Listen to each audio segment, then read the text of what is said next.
Come and listen to my story about a man named Jed. A poor mountaineer barely kept his family fed. And then one day he was shooting at some food, and up through the ground come a bubbling crude oil, that is, black gold, Texas tea.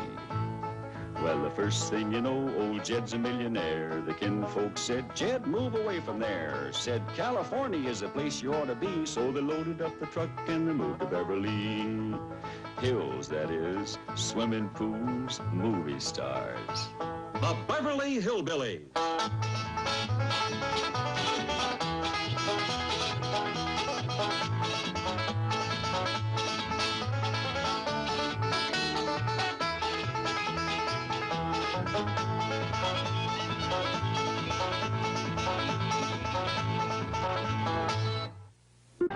Well, come on, let's find that house we bought. House they bought? In Beverly Hills? Whoa, wait a minute, hold it. How could a bunch of hillbillies possibly buy a mansion like this? Let's take them back to their home in the Ozarks and see how this whole thing started.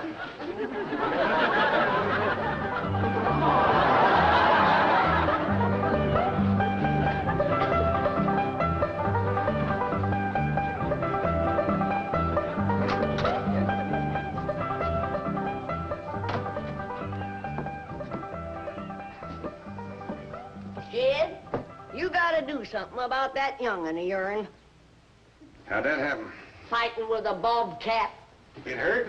I reckon so. It went limping off on 3 legs. I swear, I don't know what I'm gonna do about that girl. Well, the first thing to do is to get her into a dress. She's getting too big to be wearing man's duds. Looky here.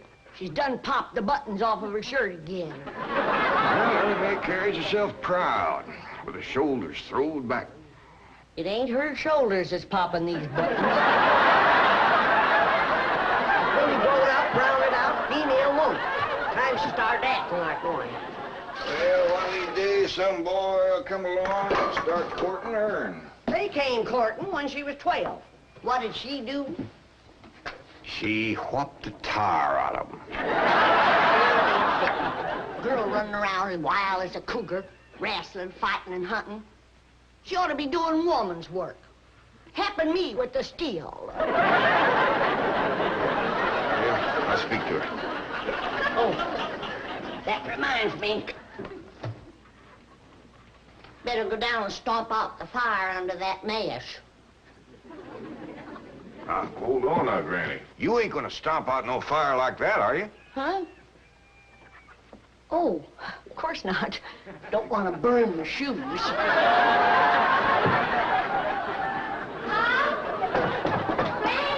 somebody open the door. Howdy, Pa. What you got there? Stranger, Where'd you get him? hit him with a rock. What for? He was skulking around down by the slough. Figured he might be a revenuer. He ain't no revenuer. Then can I keep him? Of course not. Well, I called him. That don't matter. Well, he won't be no trouble. I could keep him out in the smokehouse. Ellie Mae, you can't keep people like they were dogs and cats. Ooh, ooh, ooh, ee. Ow, ooh, ouch.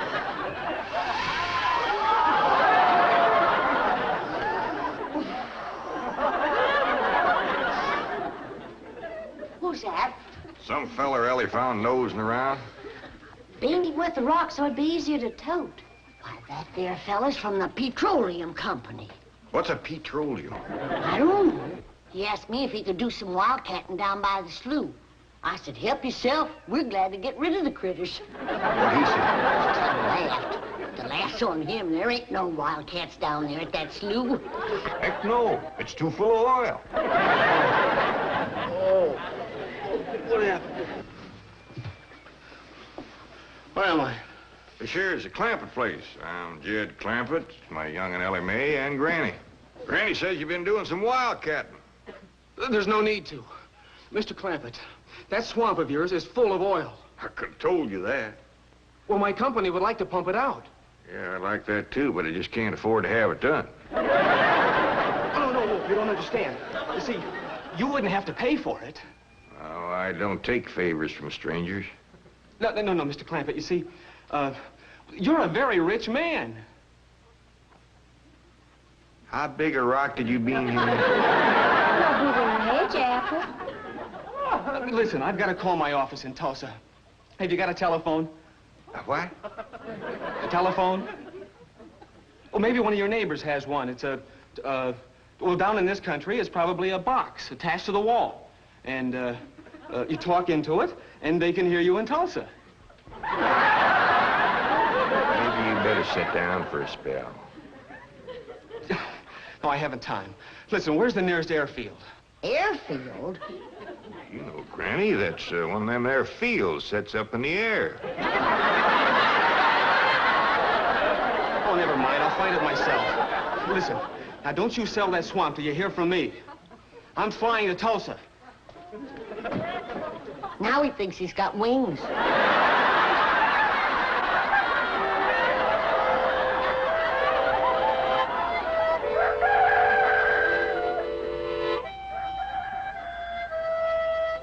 Morning, Granny. Watch them buttons, child. Granny! Them pigs of yours got into the corn. Did they drink much? I reckon they did. This here little fella was kicking blue blazes out of the mule. That's the trouble with razorbacks. They such a mean drunk. This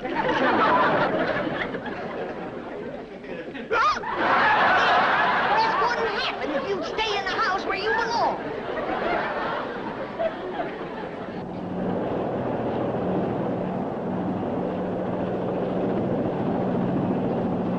There it is, Mr. Brewster. From the tests and surveys, I'd say that's going to be one of the richest pools since East Texas. News like this is bound to get out. Let's go down and get Clampett's name on a deal. Where's the gun? Where's the gun? What's the matter? You want to see what just flew over Blueberry Ridge? What? The dad-blamed biggest bird you ever laid eyes on. Probably just an overgrown chicken hawk. Chicken hawk, nothing. That thing could make off with a hog. Hurry up, put that gun together.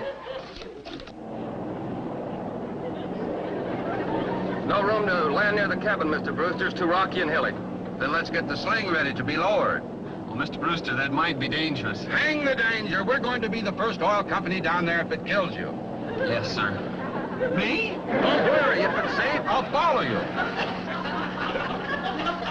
Granny, I see it. There it is. Land of mercy, look at that.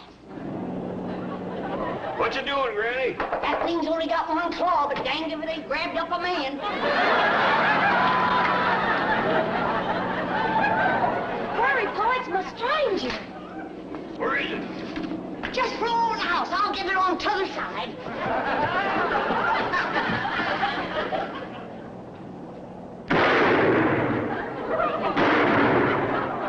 Did you kill it, Granny? No, but I made it drop that stranger.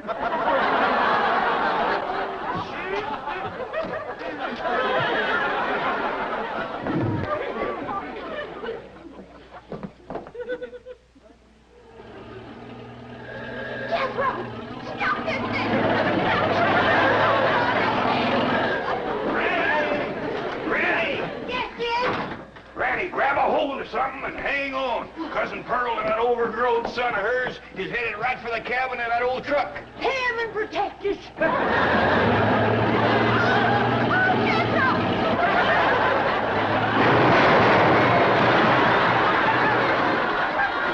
Did they hit us, kid? No, but I think they sure want the chicken house. Oh, Jay, I'm sure sorry about the chicken house, but nobody got hurt. Jethro, I told you to get rid of them worn-out brakes. I did, Ma. That's how come we ain't got none. Get on out and lift the chicken house back on its foundation. Jed, Ellie Mae came running over to my place, and she said you sold the swamp to some oil company. Well, yeah, I guess I did. What did they pay you for it? Well, he ain't paid me nothing yet. The Brewster fella said he'd bring the money later. Well, how much they gonna pay you? Well, he said I'd depend some on how much oil they could pump out. Well, he must have mentioned some figure. What was it? Now, Pearl, you know that old swamp won't worth shucks. Jed Clampett, you got slickered and you're ashamed to admit it. That's just what I told you. Granny, how much they gonna pay him? All right, I'll tell you. He said it runs somewhere between 25 and 100. 25 and 100? I know it don't sound like much, but Mr. Brewster seems to set great store by the fact he's going to pay me in some new kind of dollars. There ain't no new kind of dollars.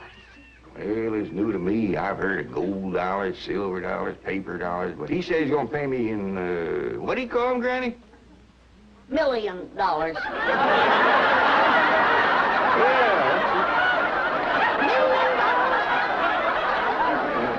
The whole thing out on this piece of paper. Here, you can see it for yourself. I don't know nothing about that kind.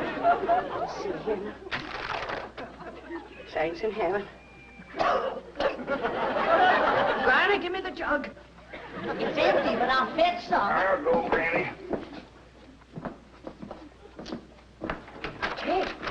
Jed, you're a millionaire. A millionaire. Yeah, that's what that Brewster fella kept calling me. I didn't know just how to take it. He meant you're rich. Me? The richest man in these hills. Maybe in the whole state. Oh, Jed, you can have anything you want. Do anything you want. Go any place you want. Yeah, that's another thing he kept saying. He said he reckoned I'd be moving away from here soon. What do you think, Pearl? You think I ought to move? Jed, how can you even ask? Look around you. You're 8 miles from your nearest neighbor. You're overrun with skunks, possums, coyotes, bobcats. You use kerosene lamps for light. You cook on a wood stove, summer and winter. You're drinking homemade moonshine, washing with homemade lye soap. And your bathroom is 50 feet from the house that you asked should you move?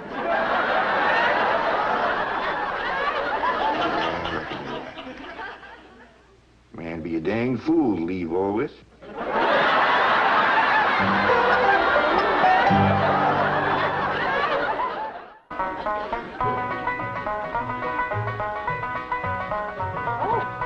There you are, Jed. You misunderstood me. I meant you should move away. And you know where I'd go if I was you? Where? California. California? Yes, sir. Beverly Hills, California. Jed, remember the time that your pa took us to Eureka Springs to see the movie picture? Yeah. Well, the actors that make them movie pictures live in Beverly Hills. Go on. Yes, sir.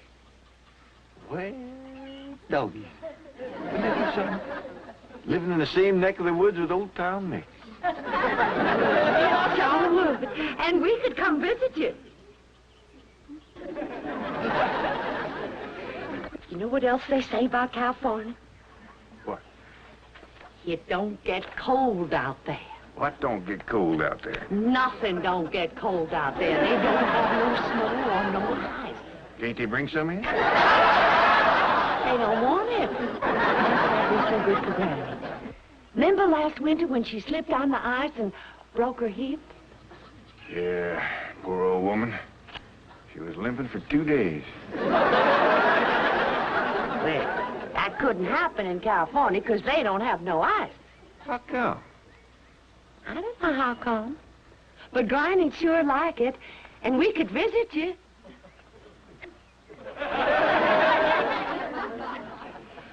You know what else they say about California? Maybe Jethro'd know how come there's no ice. He's going to school.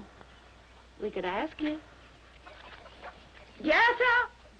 Yeah, Ma. Come on over here. Speaking of school, Ellie Mae could get herself a fine education out there in Beverly Hills. Yeah, Ma?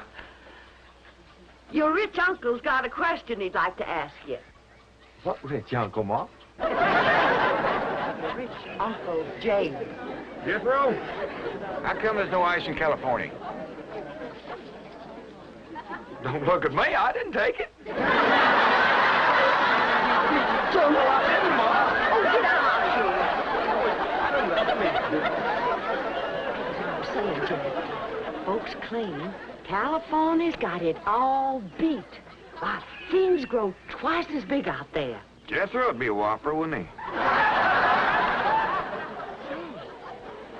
He could help you move. He's awful handy at lifting and toting, and he could drive you out in my truck. Yeah, now, I couldn't let you do that. Jed, we're kinfolk. What's mine is yours. And then I could come out later and ride back with him. And bring his unmarried sister along. We could visit for a while.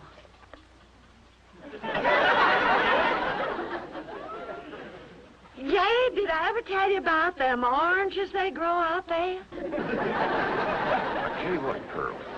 I'm going to have to study on this. When that Brewster fella comes back, I'll ask him what he thinks. Well, your cousin is right about that, Mr. Clampett. Beverly Hills is a choice residential area, and lots of millionaires do settle there. Folks like me, huh? Well, millionaires. And movie stars, too. Oh, yes, yes. Is Tom Mix there? No, I'm afraid Mr. Mix is dead. Oh? Oh, yeah. What's the matter with me? Remember, Pearl, he got shot at the end of that picture. Well,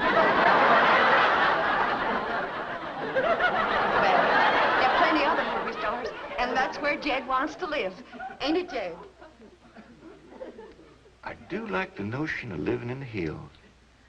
Never could stand flat country. Mr. Clampett, I think it only fair. That is, well, I think you may have a wrong idea about Beverly Hills. Is that where you live? No, my home is in Tulsa. Well, say, maybe you could get us a place there in your neighborhood.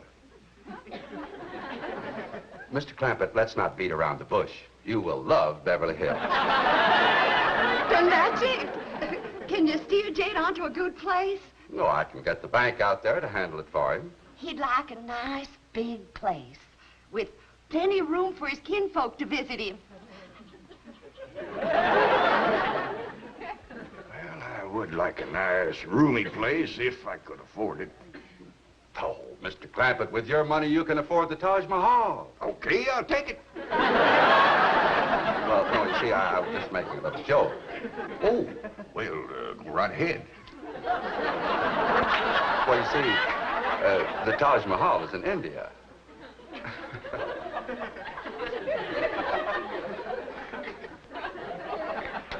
Mr. Brewster, you're a nice fella, but I've heard better jokes.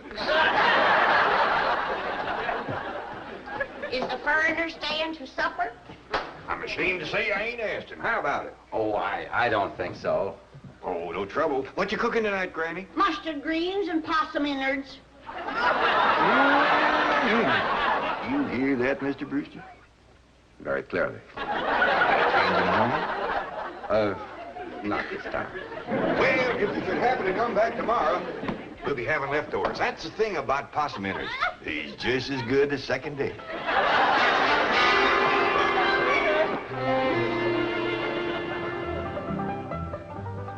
Ellie, if old Duke sits there with you, there ain't gonna be room for Granny. Oh, that's all right, Paul. Granny ain't going. Who says she ain't? She says she ain't. That's right, Uncle Jed. She's a sitting on the back porch in her rocker, and she says that's as close to California as you're gonna get her. We'll see about that. Dang if I ain't got me the muleyest women folks. We ain't never gonna get there.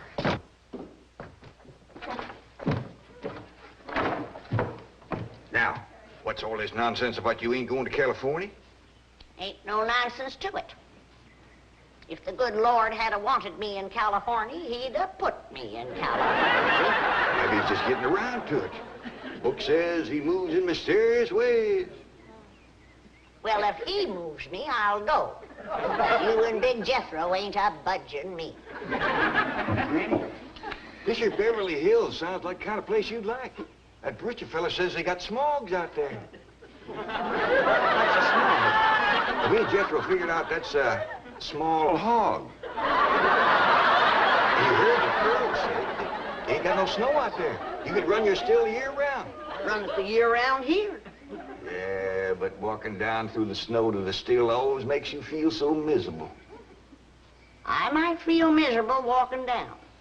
The way I feel's coming back. Hey, damn it, Raymond. We've been planning and talking about this trip for days. You never said you wouldn't go. Never said I wouldn't either. But that Brewster feller has bought us a house in them Beverly Hills. He sent our $25 million to the bank out there. Well, you just chase on out after it. I'm staying right here. And I ain't afeard neither. Granny, I ain't leaving you here alone. And I ain't a budging out of this rocker.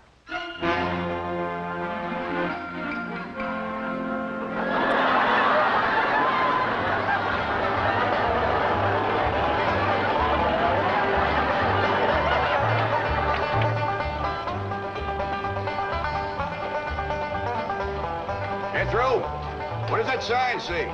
It says Beverly Hills. You hear that, Granny? We're there. They call them hills? Why, we got moles that can push up higher ridges than that. Well, leastways, it's hills. We'll be among our kind of folks.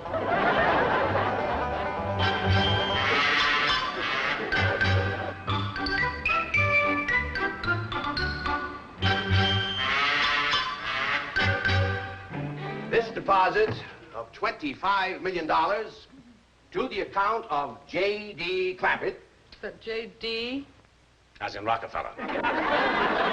Elevates us to third position in capital assets and assures our bank of... Come in. Oh, I'm sorry to interrupt, Mr. Drysdale. All right, Taylor. Well, are we all set to give the Clampetts a red carpet reception? Well, I'm afraid Mrs. Drysdale still isn't too happy, sir. Yes, I know. Oh, my wife is very upset that I got the estate next to ours for the Clampetts. Says I don't even know what kind of people they are. Do you? I know to the dollar what kind of people they are. They're my kind of people. Loaded. Taylor, the gardener's got the grounds in order? Yes, sir. But I'm afraid that's another thing your wife is upset about. Oh? Well, you see, your gardeners have been working on their lawn all week. Why, they've mowed it, trimmed it, fed it, clipped it. I don't care if they lather it and shave it. This is the most beautiful mansion in Beverly Hills. I want every square inch of ground within those walls in apple pie... Yes? Oh, hello, Margaret. No, dear, I'm very What? Well, good heavens, did you call the police? I'll be right there. What happened? The Clampett estate is being invaded by a band of outlaws. Yes, they're holding the gardeners at gunpoint.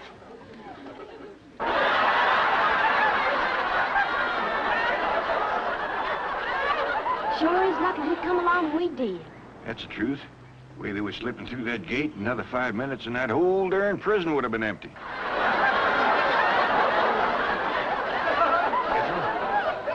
You sure that's a prison? Yeah, Uncle Ted. I seen pictures. Only thing is, how come there ain't no guards on them walls? Well, they probably done them in with them knives and things. These killers, if I ever did see any. Fine neighborhood we's moving into. You hear that? Hot diggity, there's bobcats in these hills. Them sirens! Somebody's calling the law. I reckon they's gonna be mighty grateful for what we done. Folks out here has got a strange way of showing they's grateful. Wonder what they done with Granny and Ellie Mae. I don't know.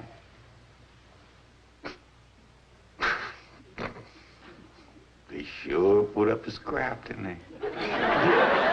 Ellie Mae whipped herself 3 policemen and 2 convicts. What's going on here? You've locked up one of the richest men in the country. Mr. Clampett, I don't know how to apologize. I'm deeply humiliated. What have you cutthroats done with J.D. Clampett? I'm Jed Clampett, and I'd appreciate it if you let go of my Sunday shirt. You're J.D. Clampett, the oil millionaire? Yep, this here's my nephew, Jethro. Howdy. Quickly, man, unlock this cell. Mr. Clampett, on behalf of the entire city of Beverly Hills, I extend our deep and humble apologies for this unfortunate and embarrassing incident.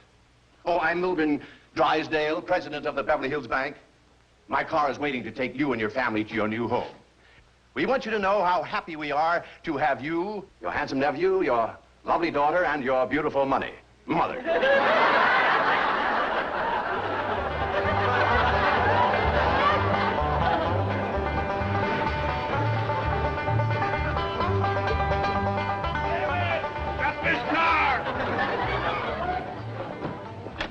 Mr. Drysdale, you tricked us. You just took us out of jail so you could bring us back up here to prison. Head for the hills, everybody! No, wait!